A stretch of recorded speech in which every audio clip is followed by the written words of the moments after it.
Hello everyone, welcome back for another video. It's Steven here. So PlayStation finally let you upgrade your hard drive to an SSD M.2 with their latest update. So that's what we're going to be doing today. We're going to be upgrading the hard drive on this PS5. We're going to be taking a look at the hard drive I have here, how to install it, how it performs, and how easy it is to actually set up. This is definitely going to be the upgrade for you if you play your PS5 a lot. And we all wish the PS5 actually came with more storage. But to start off with, we're going to check out the settings and see how much storage you actually start with. With being able to upgrade to an M.2 SSD as well, you're going to get blazing fast speeds.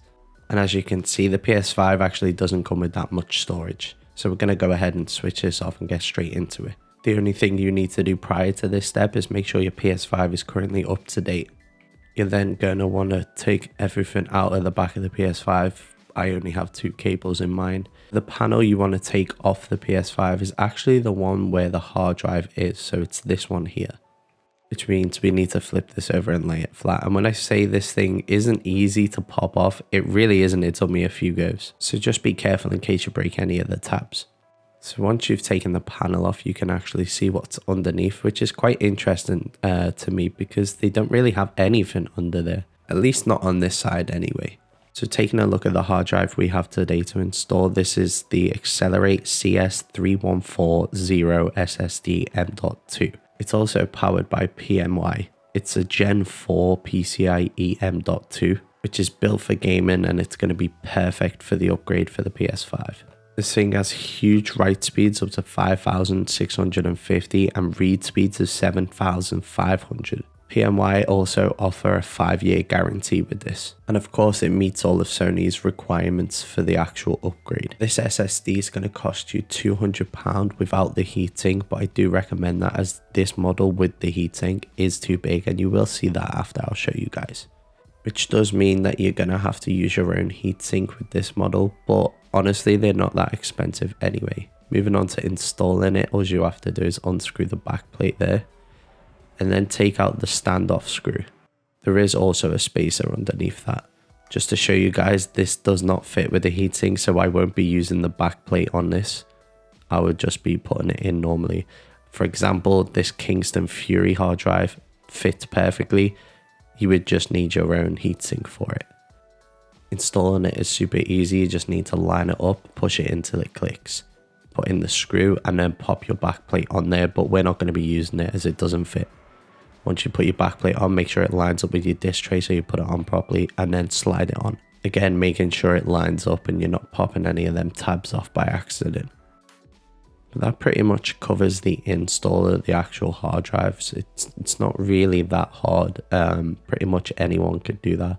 Make sure you pop your plate on if you have this thing lying down. And do the opposite of what we did at the beginning and get your cables plugged back in. Let me know in the comments whether you have your PS5 lying down or standing up. Once you turn your PS5 on, you'll notice on the first screen, this is what it says. It tells you to use your M.2. You're going to need to format it, which is completely safe. It just needs to register that there's a new hard drive in there.